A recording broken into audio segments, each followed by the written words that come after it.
Welcome to Section 420, Talkin Yankees. In this episode, we're going to talk to a contributing baseball writer, Max Wildstein.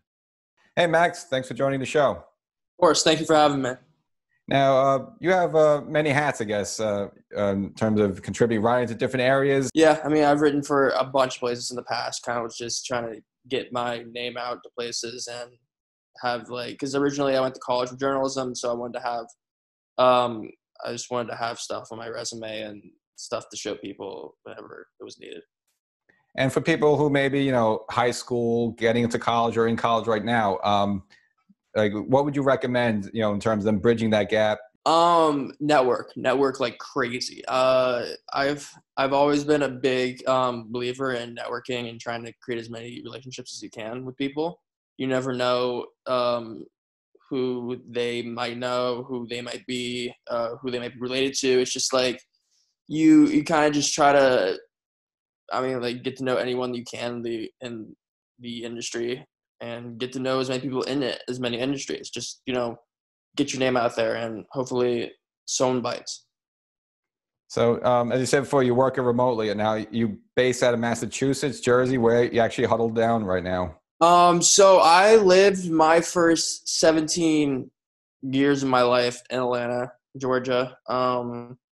The reason I'm a Yankees fan and not a Braves fan is because my dad's from New Jersey.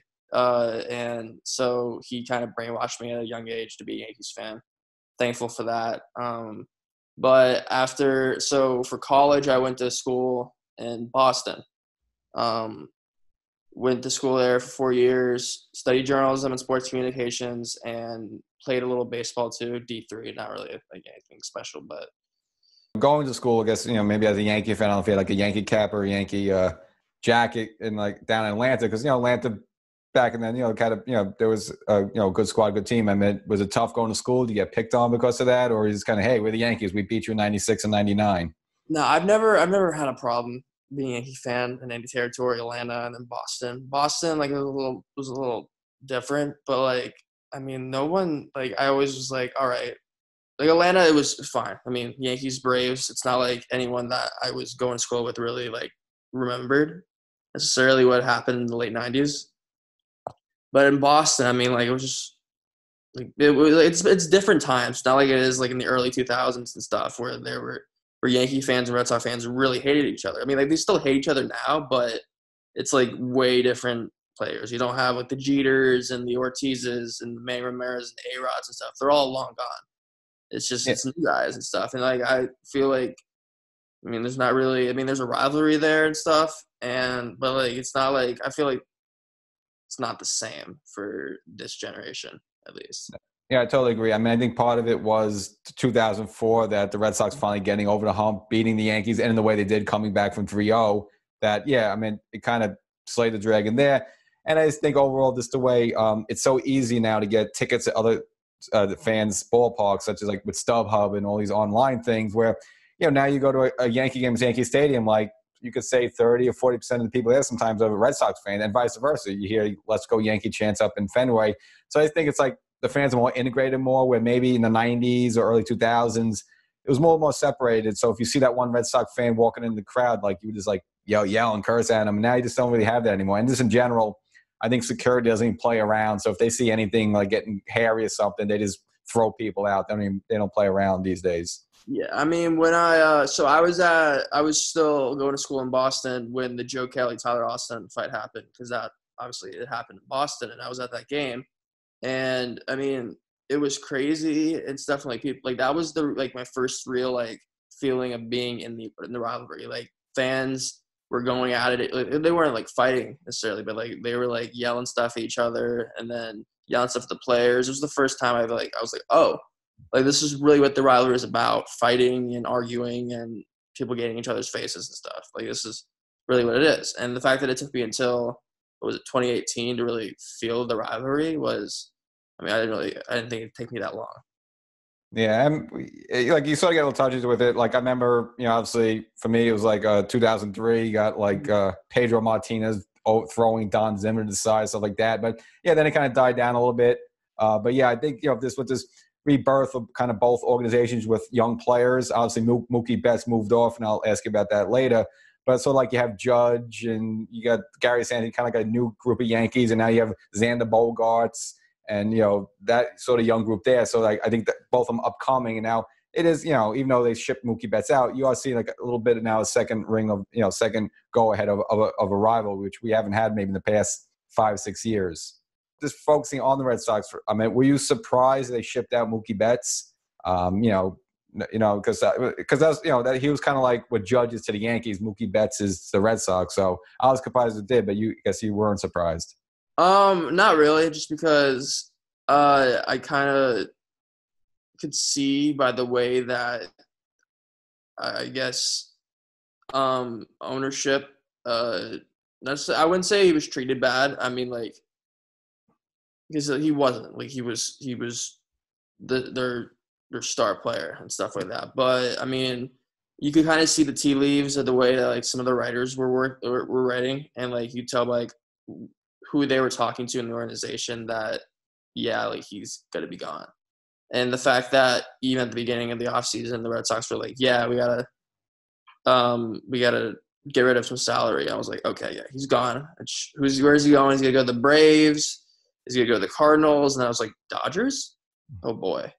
Like, I was surprised as soon as the Dodgers names came up, it was like the Dodgers and the Padres. I was like, please be the Padres, because the Dodgers getting Mookie Betts, to have Mookie Betts, Cody Bellinger, Max Muncy, Corey Seager, like those guys. Like, I'm like, come on. Like, it's like the Dodgers are in the weakest division, and then obviously this happened, the coronavirus pandemic happened, and you're like, oh, maybe Mookie Betts is never going to play and he's just going to resign with Red Sox, but I still don't think that scenario is really still on the table. And I think the only silver lining for them was they also were able to get rid of Price, who, all right, he finally stepped up in a big moment in 2018 in the World Series. But other than that, I mean, I think obviously fans are probably disappointed with him. And anytime he pitches at Yankee Stadium against the Yankees, he just folds like a tent. And now they have the situation with Sale, like same thing. He's making a ton of money, but has a Tommy John, so he's probably not going to be back till somewhere maybe mid 2021. And again, they just have all the salary; it's dead. And I understand that the $60 million they gave Nathan Eovaldi. He performed great in the 2008 World Series as a jack of all trades, but they gave him that size contract where he's really unproven for an entire season. I mean, they made some really crazy dumb moves up in Boston. Yeah, I mean, I get it. They had Dombrowski, and Dombrowski's the guy that kind of just spends money. And but the great thing about Dombrowski is, even though he'll put you in the spot, he's a guy that will get you to a World Series. He will do what is needed. And like, I mean, don't get me wrong, I love Brian Cashman, and he's definitely delivered this offseason in signing Garrett Cole. But like, you kind of just envy what a guy like even like what like the aftermath's been bad. Don't get me wrong, but just seeing like what Dombrowski did, he just spent a lot of money, and he went out there and traded guys and didn't really care. He just wanted to get his team to the World Series, and that was great. And I mean, the Yankees have been in the World Series since I was in middle school, like in 2009. Like, it's been a while. I mean, but I mean, yeah, they spent a lot of stupid money and stuff like that. I mean, they needed to pay Xander Bogaerts. Xander Bogaerts, I think, is their version of Derek Jeter now. Like, he's their de facto captain. I mean, doesn't have the C on his chest yet, but he's probably their captain. He's probably one of their best players. I mean, Chris Sale, I mean, that contract, you kind of just had to give it to him. Even with like the incoming probably arm issues that were going to happen just because of his size and the way he throws and the innings that he's put on that have been on his arm. Like, but he's one of the best pitchers in baseball, so you kind of had to give him that contract. Eovaldi will never make sense to me. I mean, giving a guy like even Joe Kelly got his contract from because of his postseason from the Dodgers. Like, it never surprises me that these guys get these contracts, but I always think it's stupid to just do it off of a small sample size of like a postseason.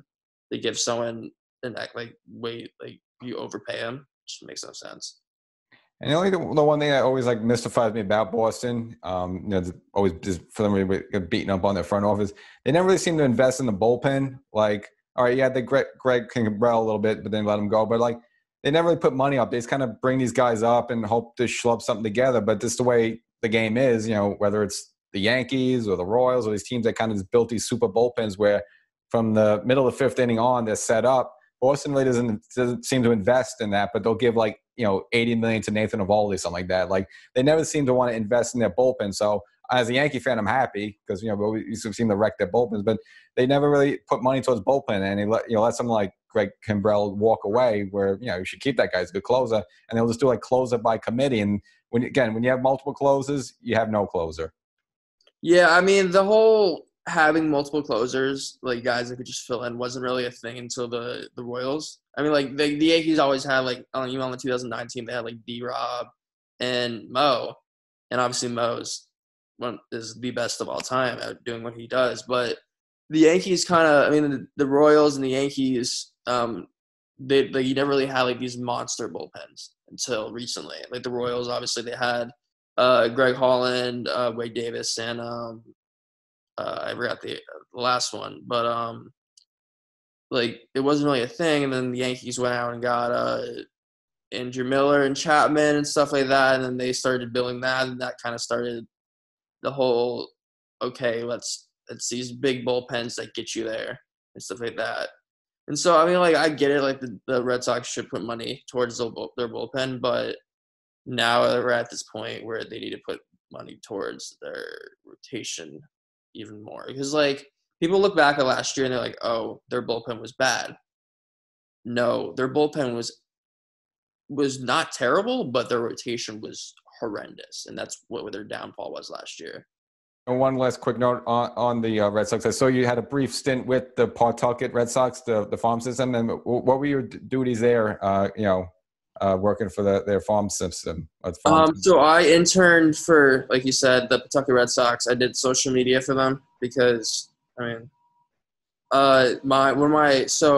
my professor at Emerson one semester was the president of the Paw Sox, and he kind of saw me and the way that like he kind of got to know like the way I like use social media and use Twitter and stuff. He's like, all right, like I'd like to bring you on board as an intern this summer and see what you can do and see if you can help out. And if you enjoy it, maybe you can make a career out of it. I was like, okay, it'll be fun. So I did social media stuff.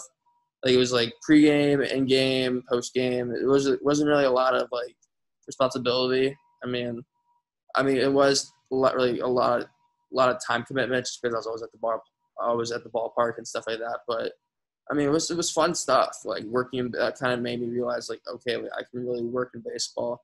Just gotta find out like what I really want to do. While you were there, I mean, any cool stories of I don't know, like maybe a farm play that passed through, then went to the majors? I mean, was any like experiences that that's gonna stay in your memory forever?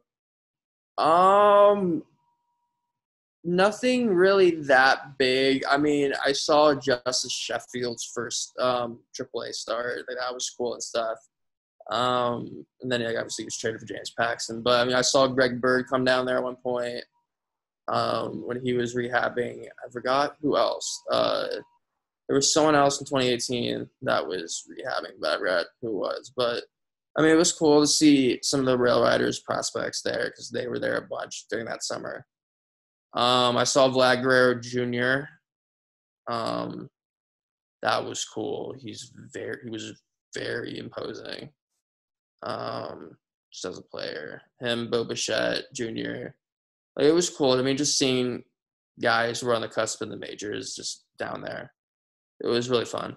Just seeing guys before they hit the majors. Now, one of the proposals, if we can get baseball back this season, is kind of the new one is like having this 3-division thing of like, 3 teams playing in different cities. Obviously, no team are really going to be the home team technically, playing in Texas, Arizona, perhaps like Florida. But then like actually mixing American League and National League teams together. I mean, what are your thoughts on that? Is that a good process, or should we still traditionally keep like American League and National League teams kind of apart beyond in a league?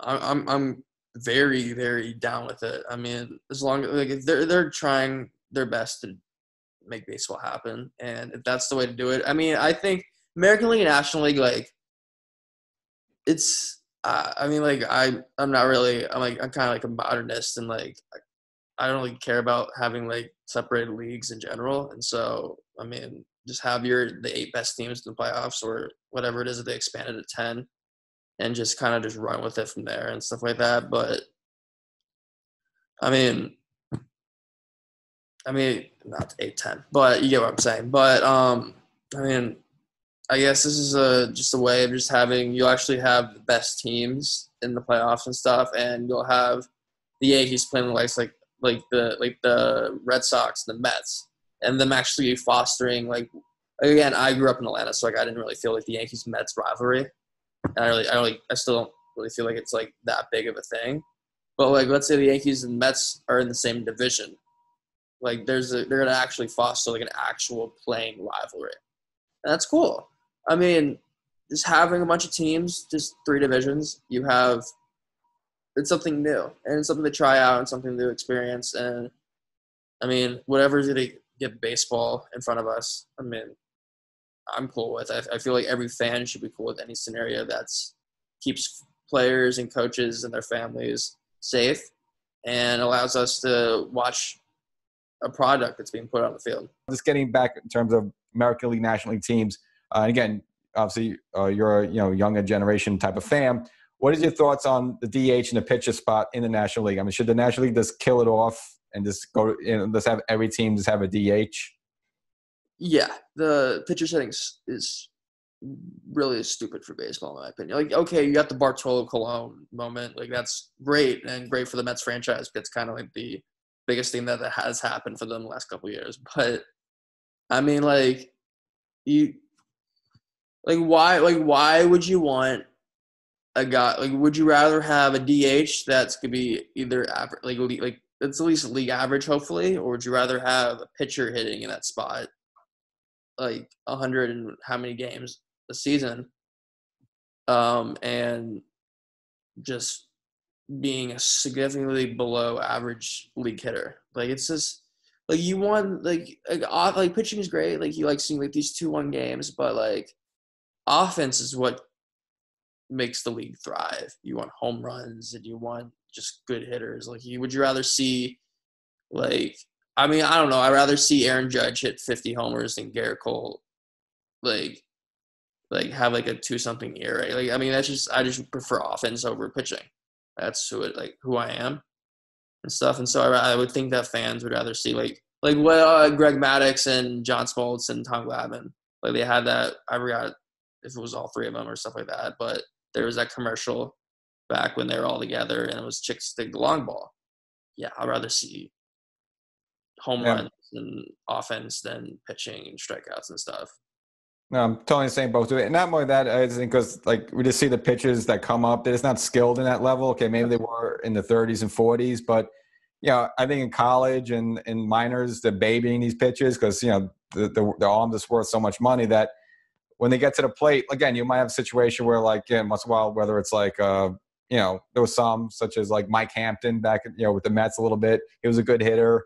I remember not like this past season, like Noah Syndergaard crushed a home run, but for the most part, it's like an automatic out. It's like, why are you watching this? And then like someone like for the Yankees, Tanaka, when they play like, they play like an interleague game, he just sits there and takes 3 strikes, and it's like it's an automatic out. It's like, why is he even there? Tanaka got hurt a few years ago, running from. He was tagging up on a fly ball to right field. It was a sac fly from Judge, and he was coming home and he busted both hamstrings. He was out for like a couple exactly. I actually saw Mike Hampton. I think it was Mike Hampton back when I was younger when he was with the Braves. He hit a home run and he hurt himself. Like, it's like you're paying these pitchers to pitch.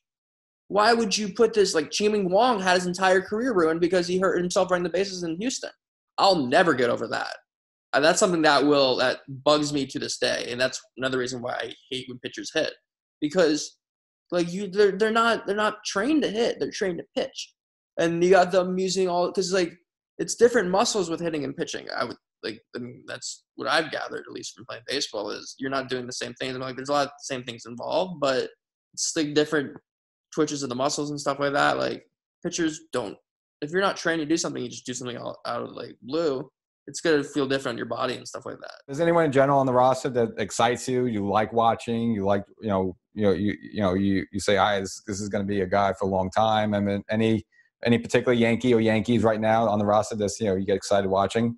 I mean, I still think Aaron Judge is the best player on the Yankees, but Gleyber Torres. I mean, I feel like everyone's just seeing like what he did last year. Like he's a 40 homer guy. Like I never thought he'd be that.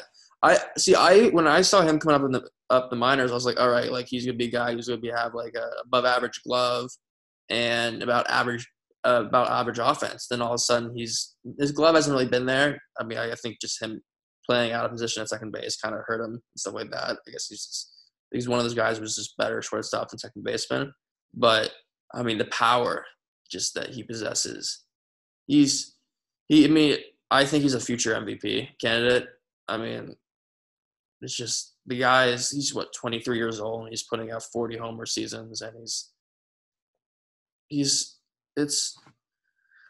I can't believe like he's not even hit his prime years yet, and this guy's already looking like a superstar for the Yankees. He was their best player in the playoffs this past year. Like I feel like only this guy is the limit for this guy. Like if he can become like a way better defender at shortstop, I mean, with his offense already, like like he's someone like that could be looked at like the way that Judge is looked at when Judge is healthy. When Judge is healthy, he's the second best player in baseball, in my opinion. I mean, Trout's Trout. I mean, Trout can have like a average season, and his average season is everyone's best season. But Aaron Judge's 2017, I believe, when he's healthy, he can replicate that. It's just that he's not healthy, and I guess that sucks. That's another whole issue, that Yankees and injuries and their prior trading staff and stuff. It's another whole thing. But Gleyber was one of the guys that, besides like 1 week where he had the core, that core injury, like stuff when he was playing Boston and Baltimore and stuff like that. But like besides that, like he was healthy the entire season and he really carried that team. Him and DJ LeMahieu, and then the guys like Mike Tauchman. I love Mike Tauchman. I think he's great. I don't know if he's really like a potential 4 to 5 win player, but I mean his defense is incredible. If he can hit, then he should be playing. Just like guys like him and Gio Urshela stepping up last year, and Mike Ford and Cameron Maybin, who's now with the Tigers, obviously, like them stepping up. Like, I mean, like you never want to you want to have like your stars healthy, and you want to have like your actual lineup healthy, like during this season. But just what they did last year, I would love to see that replicated. Like in some like small, like Gio doesn't have to be Gio from last year, but he can play solid third base and be a somewhat average hitter. Like that's all you want. You want average to above average hitters and solid defense, and you'll win games. No, I totally agree. Especially with Torres. I mean, get an up the middle infield that put up that type of hitting and power at 23. I definitely looking at an MVP type at some point, maybe another 2 years. Makes Didi leaving also much easier. Like having Gleyber in DJ is pretty solid. DJ's one of the top 2 second basemen in baseball. It's our top 3 if you consider Mac Muncy a second baseman. But him, Altuve, and LeMahieu, like you have him at second base. He's a phenomenal defender, and then you have Gleyber. Like it's like just having that as your middle infield, and you're paying them like a total of like $13 million because DJ makes 12 and Gleyber doesn't even make $1 million yet. Like that's amazing. Like just. The Yankees are so lucky to have that, at least in my opinion.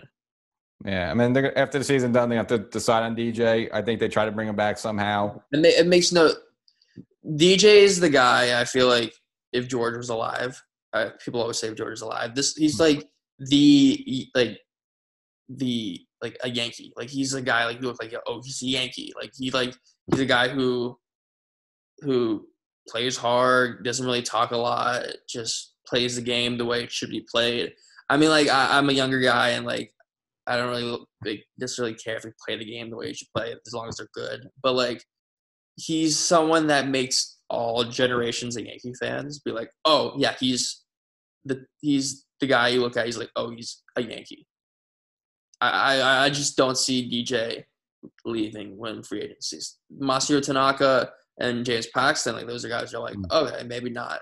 I feel like Tanaka probably comes back on a smaller deal. I feel like it would make sense for both sides. Tanaka is loved by the Yankees fans and organization, he loves being a Yankee and stuff. I would love that Paxton back, obviously, but injuries have really hurt him in his career, so I wouldn't be surprised if he doesn't come back. But when Paxton's on, Paxton's great. All right. Well, I appreciate coming on the show, chatting with us, giving us a lot of insight just in terms of, some Red Sox, a little Yankees. And, of course, hopefully get baseball back. Yeah, of course. Thank you for having me. It was a blast.